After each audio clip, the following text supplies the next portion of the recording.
Muy buenas tardes. Nos encontramos en la mesa de conducción del programa Agenda Electoral con el colega Juan Cristóbal Suárez Moncada y quien habla Ángel Sánchez Dueñas, con un invitado muy especial, el colega César Achín Guzmán, candidato al Congreso con el número 8 por el partido Perú Libertario, quien se encuentra con nosotros.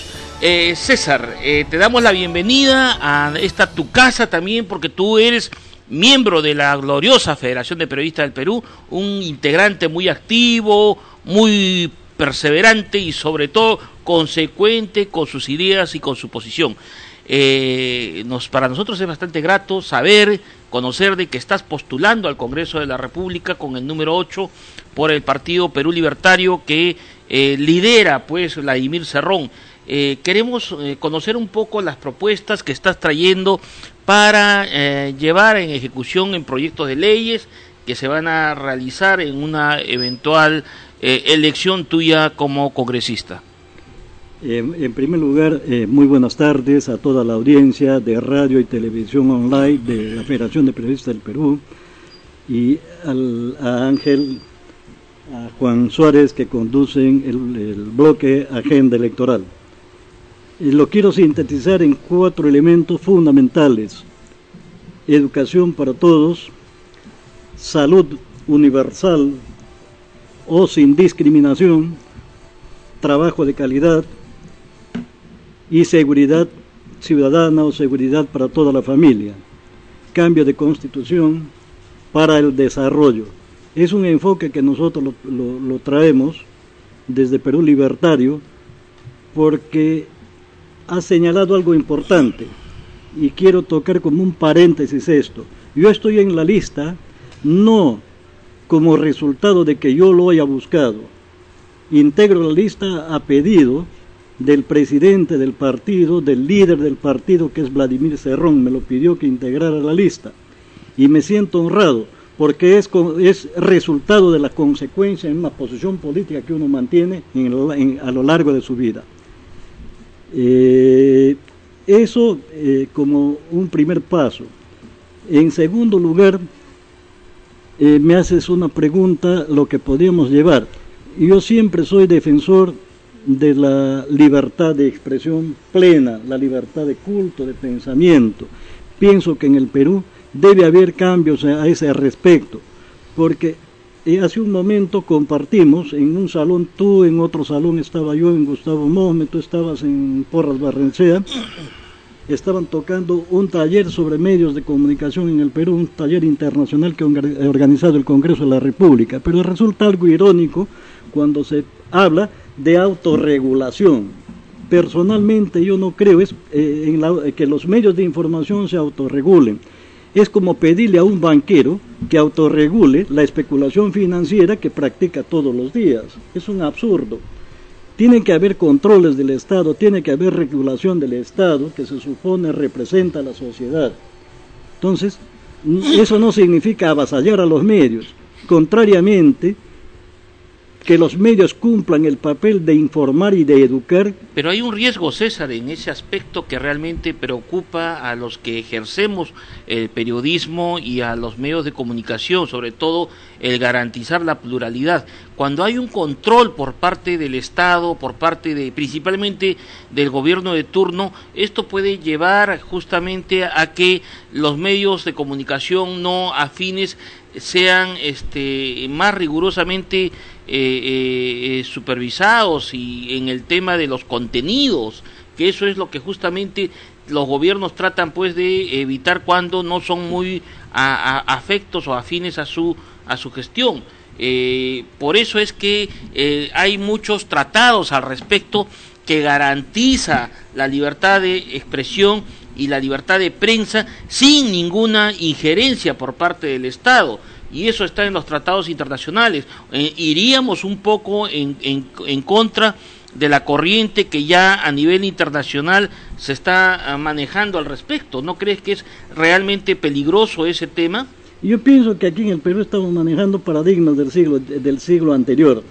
Estamos viviendo la tecnología digital, nuevos paradigmas, y los medios de información deben adecuarse a esos nuevos paradigmas. Y ya, si uno lee las estadísticas, la influencia que tienen los medios, la gran prensa, entre comillas, que es la que estamos cuestionando, no los medios alternativos como es esta radio y canal de la Federación de Periodistas.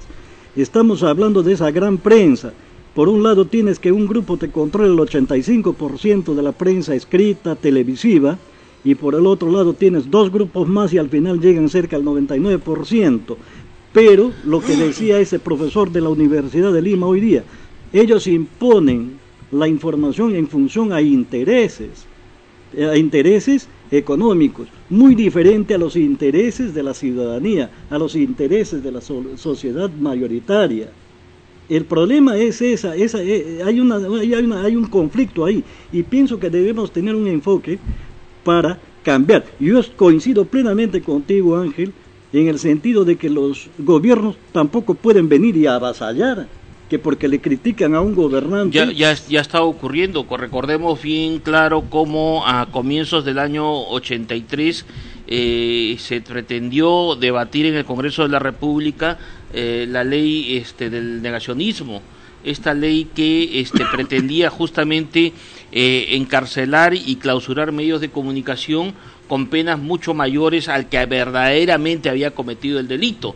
Entonces ese tipo de regulaciones por parte del gobierno lleva pues justamente a este tipo de proyectos de leyes que justamente tratan de recortar una de las libertades más preciadas, que es la libertad de expresión, del cual es el principal fundamento de la libertad de prensa. Ahora yo quisiera preguntar si el Estado, que tiene y está en comunión con los mismos criterios que los grandes manipuladores de la conciencia ciudadana, los que impiden la creación de una opinión pública poderosa que haga ver transparente la realidad del drama social que vive el país, ¿qué hacer, no? Cuando por un lado tenemos el control, un control que no puede ser aceptado por quienes defienden la libertad de expresión, un control de quienes manipulan la conciencia? ¿Qué hacer con ellos? Dejar que siempre manipulen, dejar que hagan grandes cortinas de humo invisibilizando la problemática social. ¿Qué hacer con quienes tienen secuestrada la opinión pública del país, ¿no? Y que no queremos tratar de ese tema porque es un tema tabú? ¿Qué haríamos, César Achín, con la nueva oligarquía, que es producto de la vieja oligarquía que mantiene un control realmente ya muy imbricado al desarrollo de empresarial en el país, sin tener nada contra las empresas, siempre y cuando estas empresas no impidan la libertad de expresión? Mira, yo soy enemigo de extrapolar realidades de otros países por decir la nuestra, ¿no? Pero sirven de ejemplo. Lo de Bolivia, por ejemplo, que están regulando ellos a través de sus normas. Lo de Ecuador, por ejemplo, que es una norma legal que es la ley de medios, es una ley orgánica, vale decir, en la jerarquía de leyes, primero la Constitución política y las leyes supranacionales, y después esa ley orgánica. Dieron una ley orgánica, y uno de los elementos fundamentales es democratizar la torta publicitaria. Y ahí está la madre del cordero, Ángel, Juan. Por ejemplo, el Grupo El Comercio se lleva pues el 85% de esa torta publicitaria que el Estado gasta, lo tiene presupuestado, pero se lo lleva en el 85%. En el caso ecuatoriano han solucionado el problema que teníamos nosotros. Ellos agarran la torta publicitaria, es así ahora, 33% para el sector privado, 33% para el sector público que lo tienen, y el 34% para los medios alternativos y comunitarios. ¿No les parece a ustedes que eso es más democrático. Sí, definitivamente, nosotros estamos plenamente convencidos y tú fuiste parte inclusive de uno de los últimos congresos que tuvo la Federación de Periodistas en Pisco. Pero anteriormente, cuando se debatió en los debates regionales, en las convenciones macro-regionales, que son las previas para el Congreso, tratamos justamente ese tema. Y la Federación de Periodistas del Perú, a iniciativa del Comité Ejecutivo Nacional, planteó la creación de la Superintendencia Nacional de Publicidad, en el cual la publicidad del Estado tenga que pasar definitivamente por manos de esta superintendencia para que sea distribuida, si no es en forma equitativa, por lo menos en una forma mucho más justa. Y el tema de la publicidad privada, que es un tema que definitivamente ni la superintendencia lo puede regular o lo puede direccionar a un determinado medio de comunicación, pero por intermedio de la Superintendencia Nacional de Publicidad sí se puede supervisar la inversión de la publicidad privada, y principalmente para saber en momentos electorales cuánto es que los partidos políticos invierten realmente en materia publicitaria. Es un tema bastante interesante ese aspecto, y el cual la Federación está muy comprometida justamente a trabajar y a ahondar para poder tomar decisiones mucho más adecuadas en este aspecto. Saludo realmente esa iniciativa que tienes para poder ver el tema de la publicidad a nivel de los medios de comunicaciones, para que aquellos medios regionales donde generalmente no le llega el paquete publicitario de parte del Estado y solamente va direccionado a los medios de circulación nacional, medios globales, dígase el Diario del Comercio, La República, Panamericana Televisión, América, Canal N y otros medios que solamente tienen pues este beneficio. Y por decir, el Diario de la Industria, el Diario del Pueblo, el Diario del Sol de Cusco, generalmente no les llega este paquete publicitario. Entonces, ¿en qué medida estaría trabajándose este proyecto a nivel del Congreso? Mira, nosotros desde Perú Libertario planteamos, y voy a tocar lo fundamental que tenemos, ¿no?, es el cambio de la Constitución Política del Estado. Lo que quiere decir, el presidente de la República, de llegar Vladimir Cerrón, tiene la prerrogativa de convocar una asamblea constituyente para trabajar una nueva Constitución Política del Estado que debe consagrar esos elementos. Hoy día, lo que acabas de tocar sobre el presupuesto publicitario del Estado, si no le llega a los medios alternativos que fundamentalmente están en el interior del país, es porque hay una ecuación que funciona del siguiente modo: todo el presupuesto nacional se queda en Lima en más del 70, o este año creo 75%. Hasta un poco más. Hasta un poco más. Y la diferencia se va a las 24 regiones. ¿Qué sucede si se revierte esa ecuación y se plantea 70% en los gobiernos regionales y municipales y el 30% en el gobierno central, y que contemple esa constitución los estados federados, las regiones se conviertan en eso, que manejen su presupuesto? Y voy a señalar el ejemplo que pone Vladimir Cerrón.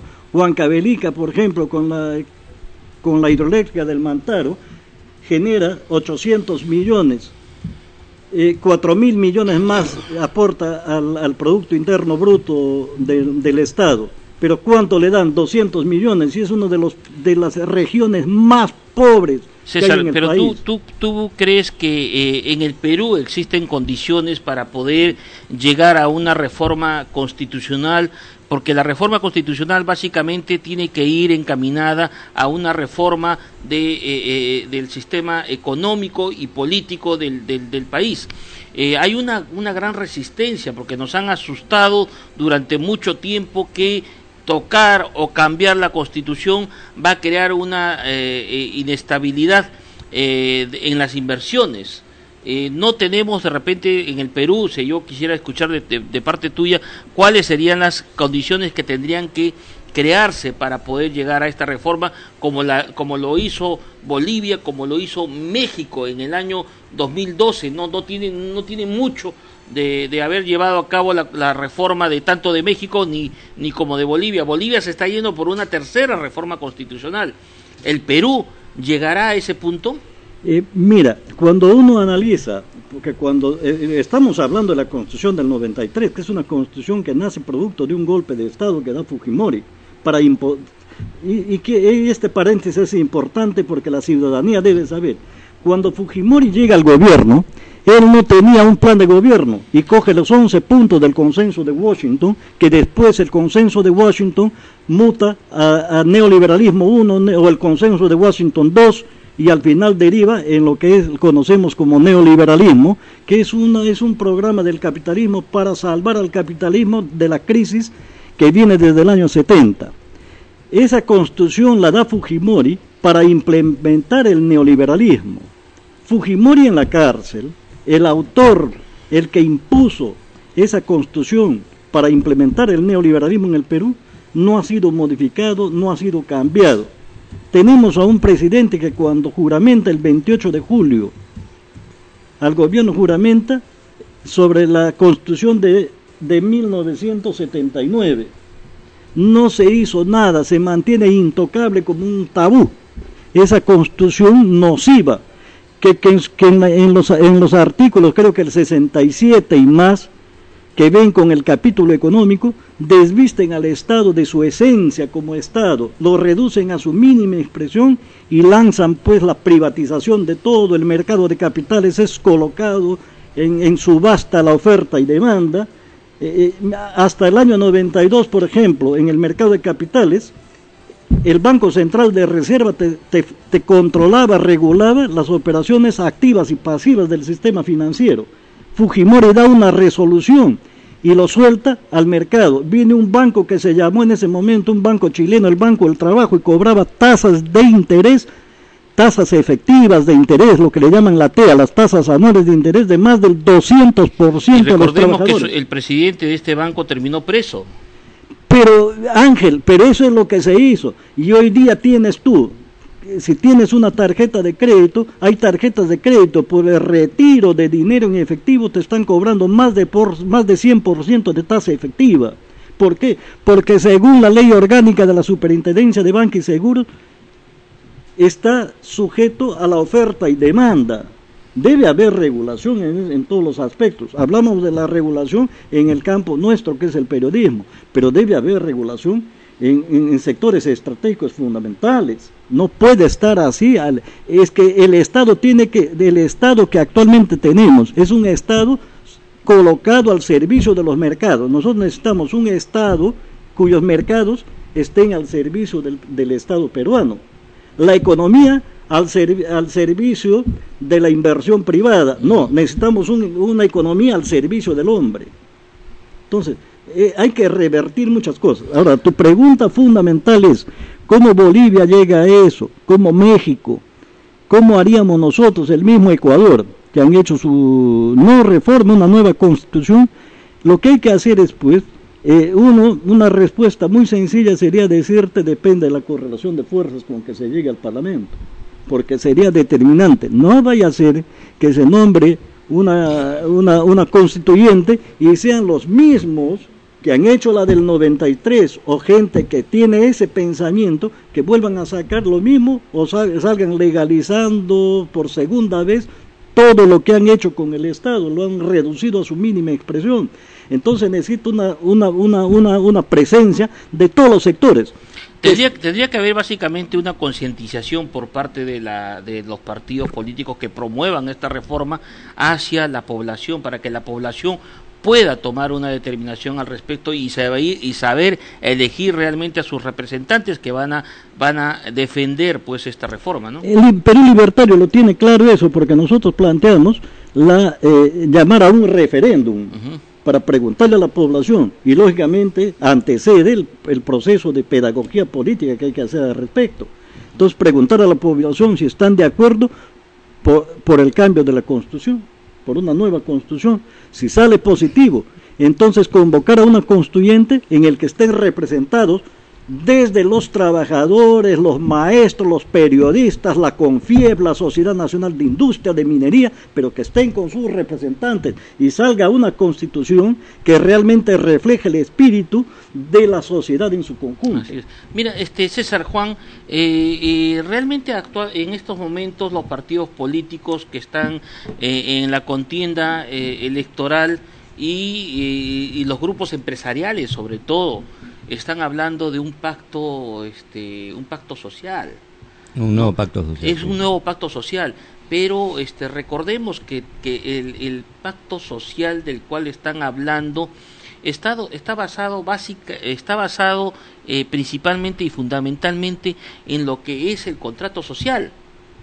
Lo que se tiene que hacer análisis en este momento es en base al contrato social de Rousseau, que si realmente ese contrato social que rige universalmente a todo el mundo en el Perú se está cumpliendo. Si los actores sociales que les compete a los que son la parte empresarial, que justamente el contrato social te ha dado la facultad para que los empresarios puedan administrar y puedan generar no solamente riqueza para el país, sino principalmente fuentes de trabajo. Y el trabajador, la población en general, deposita su confianza justamente en estos sectores, en el sector empresarial, en el sector político. Realmente en el Perú se está cumpliendo, y si no se está cumpliendo, debería más bien los partidos políticos propiciar un análisis en ese campo antes de estar hablando de un nuevo pacto social. Sí, y de paso preguntar sobre lo mismo, en este marco esbozado muy bien por Ángel, ¿cómo abordar el tema que es otro tema tabú, que es cambiar la distribución del ingreso en el Perú? Porque no puede ser posible que un grupo pequeño se quede con la parte más grande de la riqueza y las grandes mayorías no la vean. ¿Cómo es posible que en pleno siglo XXI no hayamos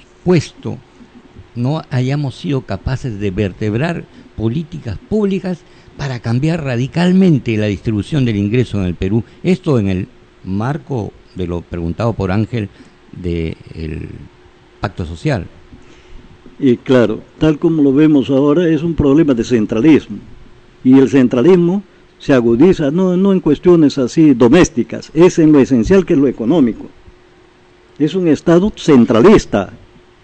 Entonces lo que nosotros planteamos desde Perú Libertario, y para eso es la nueva constitución que contemple también la plurinacionalidad del Perú, es los estados federados, que las regiones, esos estados federados, controlen su economía, y el 100% de lo que recaudan como contribución al Producto Interno Bruto, al PBI, se revierta. 30% para el gobierno central para su actividad rectora y el 70% para las regiones, lo que quiere decir que con esos recursos tendrán hospitales de alta calidad, tendrán universidades, institutos tecnológicos, un mejor desarrollo, y evitaremos la migración a la capital de los jóvenes en busca de trabajo, porque del lugar que vienen no lo tienen. Pero hay una deficiencia, César, que debemos analizar a profundidad, que si bien la descentralización ha sido uno de los primeros pasos para justamente a empezar a iniciar el modelo de un país federal, así como se pretende hacer, y justamente la estructura que tiene actualmente la regionalización y la descentralización apunta hacia ese enfoque, pero lamentablemente solamente nos encontramos con un cascarón. Pero en el fondo, lo que debería ser un Estado federal, como se inició en el año en el 88, 89, si no me equivoco, en el primer gobierno de Alan García, donde realmente los gobiernos regionales tenían sus diputados regionales, no eran consejeros, sino eran diputados regionales, y eran los que emitían justamente sus leyes para su región, y que eran macro regionales, porque eran regiones que te abarcaban a 2, 3 departamentos. En la actualidad, cada departamento es una región. Esta reforma no se está llevando adecuadamente como debería ser, pues realmente la descentralización apuntando pues a un Estado federal, ¿no? Y es que está entrampado esa Constitución del año 93. Por ejemplo, que alguien diga, cumple un parlamentario las 3 funciones por las que fue elegido, que es la representación, no la tiene. San Juan del Lurigancho, por ejemplo, tiene una población de 1,5 millones de habitantes, 700 y tantos mil electores. En Francia, por ejemplo, por cada 100.000 electores hay un parlamentario en el Parlamento francés. No es un problema de número, como redujo pues Fujimori, de la noche a la mañana amaneció y dijo deben ser 120 sin ningún estudio técnico. Lo hizo porque se le ocurrió. Lo que pasa es que trató de minimizar la representación, ¿no? Claro, desapareció la bicameralidad, todo eso. Fue una metida de mano tremenda, es una dictadura. Claro, de 240 representantes, 180 diputados, 60 senadores, terminó pues a menos de la mitad, ¿no? ¿Quién, por ejemplo, levanta la voz por San Juan del Lurigancho así como parlamentario? No lo tiene. Alguna región no lo tienen. Entonces todos han abdicado de eso y felices con los sueldos que les ha dejado Fujimori. Representación, legislación y el otro es la fiscalización. No la cumplen. Viven pues ahí recibiendo seguramente las dádivas de las grandes empresas. Saquen este proyecto de ley para la gran minería, Telefónica, no me cobren los 7.000 millones de dólares que debo por impuestos y todo eso. Y felices de la vida los congresistas. Entonces eso debe ser cambiado. ¿Tú crees que en este siglo XXI está más vigente la oligarquía? Claro, se ha agudizado más. El neoliberalismo tiene eso. Muchas personas creen que el neoliberalismo solamente es un movimiento económico del capitalismo. No, el neoliberalismo es eso económico y es cultural. Te trae nuevos paradigmas.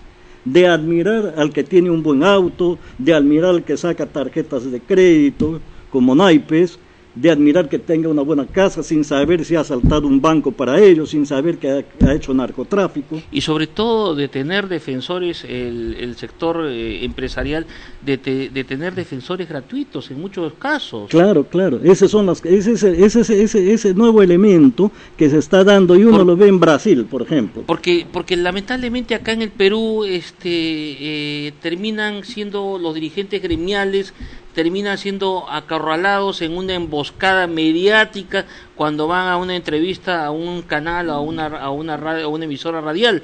Y por último también terminan cada vez que hay alguna protesta o hay alguna intención de regular justamente el factor económico a nivel de los empresarios, y el susto siempre va adelante, es decir, no hablemos de ese tema porque vamos a ahuyentar la inversión privada, y eso realmente a toda la ciudadanía prácticamente los tiene a salto de mata, porque pues están todos prácticamente creyendo que realmente pues las inversiones se van a alejar y crearía pues un caos económico en el país que terminaría justamente perjudicando principalmente a las clases trabajadoras. ¿Es cierto eso? Mira, y te voy a responder con un ejemplo así totalmente vivo. En Bolivia lo que es hidrocarburos, todo lo que era minería, tenía la siguiente ecuación: 82% para la inversión privada y 18% para Bolivia. Entonces, y para Bolivia incluso ese 18% no entraba limpio, no entraba completo. Entonces Evo Morales agarra y renegocia todo, les plantea, se sientan a la mesa con los empresarios, y el día de hoy el 82% es para el Estado boliviano, 18% para el empresario, y el empresariado no se ha ido porque le resulta rentable ese margen de rentabilidad que tiene. Entonces es una cuestión de que uno negocie pensando en el país, pero nuestros negociadores, Ángel, Juan, negocian en función a sus bolsillos, porque la corrupción sí está, pero en todos los estamentos del Estado, y eso hay que decirlo. Entonces, sobre el problema de soberanía, por ejemplo, aún el jefe de Estado, siendo de origen castrense, y se supone que los militares tienen un alto sentido de lo que es la soberanía nacional, ¿no? Pero con qué facilidad se pueden rematar las empresas estratégicas del Estado, alentar la privatización muy alegremente como si fuera eso muy positivo. Es decir, la idea de aligerar al Estado a su mínima expresión y entregar las empresas estratégicas, las del agua, la de la luz, el Banco de la Nación, Petroperú, venderlo todo. ¿Qué hacer? ¿Qué propone Perú Libertario respecto a esta actitud de vender la patria como si fuera una mercancía más? En primer lugar, recuperar soberanía sobre los recursos estratégicos, vale decir mar, fauna, hidrocarburos, minería, los servicios también de comunicación, salud, educación, que no deben de ser privatizados, el agua. Y el agua que es fundamental, es fuente de vida, fuente de naturaleza. Pero ¿qué ecuación funciona ahí? Es exactamente lo que señalaba hace un momento el Estado centralista que maneja la economía. Hoy día los contratos de concesión, porque ahora le llaman así, que se entrega a las multinacionales de nuestros recursos estratégicos y en fase primaria, porque no hay nada de transformación, es el 70% se lo lleva la multinacional y el 30% para el Perú. Y nosotros sabemos que de ese 30% hacen malabarismos contables las grandes multinacionales para evadir incluso ese pago de impuesto a la renta. Entonces, ¿qué hacer? Revertir esa ecuación, por eso señalé a Bolivia, que sea pues el 70% para el Estado peruano y el 30% para la multinacional. ¿Pero qué hacer con las empresas estratégicas del Estado? ¿Vender Petroperú, vender el Banco de la Nación? No, recuperar soberanía. Entonces, negociar con los empresarios, y eso es lo que plantea Vladimir Cerrón, llegar a hablar con los empresarios, sentarse a conversar y plantearles el problema. Entonces, si ellos no aceptan, se procede a la nacionalización del recurso, recupera soberanía, que lo puedes explotar con el sector privado, pero con preeminencia del Estado peruano y control del Estado peruano. Y el otro es que a partir de recuperar soberanía viene la segunda fase del proceso productivo en economía, que es la transformación. El valor agregado. El valor agregado, con el que sí estaríamos en capacidad de dar a nuestros jóvenes trabajos con dignidad, que no lo tenemos hoy día. Claro, pero eso es en el renglón de las actividades extractivas. Lo que yo hablo es de las empresas estratégicas del Estado, del Banco de la Nación, de Sedapal, de Petroperú. Es decir, estaría Vladimir Cerrón Rojas de acuerdo con que el Estado venda las empresas estratégicas del Estado. De ninguna manera. Si planteamos revertir la ecuación que hoy día funciona con la inversión privada, de ninguna manera, pues Petroperú debe recuperar el estatus que tenía como empresa estratégica en hidrocarburos. El Banco de la Nación, aquí quiero puntualizar algo. El Banco de la Nación es el banco de todos los peruanos, porque es el banco del Estado peruano. Y hay una asociación de bancos que representa a 15 bancos o 16 bancos privados, ¿ya?, que no permiten que el Banco de la Nación desarrolle una actividad comercial en el mercado.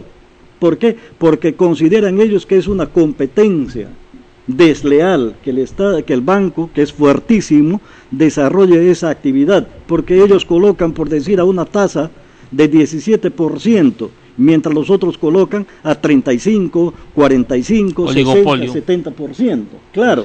Entonces, lo tienen atado al Banco de la Nación, a COFIDE, la banca de segundo piso, que canaliza recursos de diferentes fuentes cooperantes y de nuestros excedentes internos, colocan los recursos a través de la plataforma de la banca privada.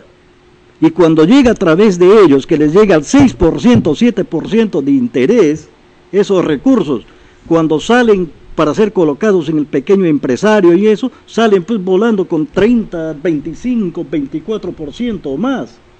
Entonces, es pues una anarquía en todo lado, es un desorden organizado. Y las tasas de intereses en el sistema financiero peruano son las más altas, no solamente en la región, sino también en gran parte del mundo. Claro, es inconcebible pues. Pero, ojo con esto. Esas tasas altas de las que hablamos son las que la dirigen al pequeño, mediano empresario, al ciudadano de a pie. César, pero todo esto que estamos hablando básicamente en este tema de la privatización o no privatización de las empresas estratégicas y la nacionalización, como lo estás planteando, o sea, la reversión en el caso de aquellas empresas que ya fueron privatizadas, principalmente en las de los servicios públicos. Claro. Esto y tiene que ir de la mano con una reforma del Estado para hacer un Estado mucho más eficiente, un Estado mucho más ágil y un Estado que esté realmente al servicio de las grandes mayorías. ¿Cuáles son las condiciones que Perú Libertario plantea en este aspecto para esta reforma del Estado? Toda reforma que se haga, o cambio que se haga, o revolución que se haga, tiene que estar sustentada desde el punto de vista democrático. Nosotros tenemos un parlamento, el parlamento tiene que aprobar. Pero hay un diseño programático ya en ese aspecto. Claro. Nosotros tenemos claro eso, por eso Vladimir Cerrón cuando plantea, dice, la primera medida, porque es una prerrogativa, convocar a una constituyente vía referéndum. Entonces, ahí debe quedar plasmados los cambios que estamos planteando, porque nosotros no somos partidarios de la reforma. ¿Cuáles son esos lineamientos para una reforma del Estado? O sea, muy aparte de lo que es la reforma constitucional, que es la que va a dar básicamente el marco, ¿no? El marco, pero realmente para poder reformar en sí todo el Estado, para hacerlo eficaz, 100% eficaz, y hacerlo sobre todo ágil, un Estado que esté mucho más, tenga mucha más celeridad en la toma de decisiones. Y más al servicio de la comunidad, ¿no? Así es. Claro, nada se puede hacer si tú no tienes una adecuada correlación de fuerzas, Ángel, y tú lo sabes mucho más como dirigente exitoso en esta federación. Se necesita eso. Todo cambio que se logre, toda transformación que se logre será con el respaldo ciudadano. No vemos de qué otra forma. Tenemos que unirnos los peruanos para los cambios que nos van a beneficiar a las mayorías. ¿Ya? Que nos van a beneficiar a las mayorías. No planteamos de que alguien deba entrar y actuar como un dictador, tampoco. Somos respetuosos de eso que quede bien claro. Entonces, el Estado tiene que ser transformado a partir de ese cambio constitucional, porque ahí está la madre del cordero de cómo está diseñado ese Estado para implementar el neoliberalismo. ¿Renegociarán el lote 55 y el lote 57? Me parece que había que estudiar bien las condiciones en las que se hizo eso, se está haciendo eso, ¿no? Pero tampoco debe dar carta blanca el nuevo Estado para que continúe. En primer lugar, que se cumpla el convenio 169 con la OIT, la consulta a las comunidades. Privilegiamos eso. Es vinculante, que no lo hace el Estado peruano. Cuánto afecta, cuánto daño en impacto ambiental y el hábitat de esas comunidades, que son peruanos como nosotros. Siempre es importante en los procesos electorales invocar al voto consciente.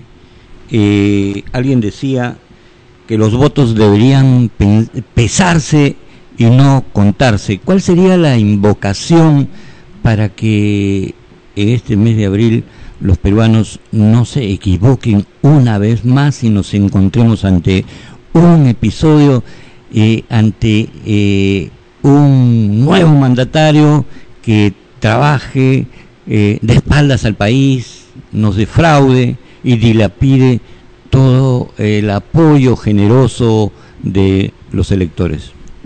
Simplemente les diré, voten por Vladimir Cerrón para presidente de la República. ¿Y para el Congreso? Y para el Congreso marquen el número 8 por Perú Libertario. Muy bien, César, te agradecemos tu presencia, sobre todo con estos análisis que hemos hecho en esta mesa de debates de este espacio que se llama Agenda Electoral, que justamente ha sido lanzado hace una semana para traer a los candidatos a la presidencia y a los candidatos al Congreso de la República para que expongan pues sus planes de gestión. Te deseamos el mejor de los éxitos y sobre todo para que la Federación de Periodistas del Perú, a través tuyo y a través de otros candidatos que son de nuestra institución, podamos tener pues realmente una representación en el Congreso de la República para defender principalmente los derechos de los trabajadores. Muchas gracias, César, muchas gracias, Juan, y con ustedes hasta la próxima oportunidad. El día de mañana estaremos con otros candidatos para poder analizar pues la coyuntura nacional y sobre todo el proceso electoral que se está llevando a cabo. Muchas gracias y controles adelante.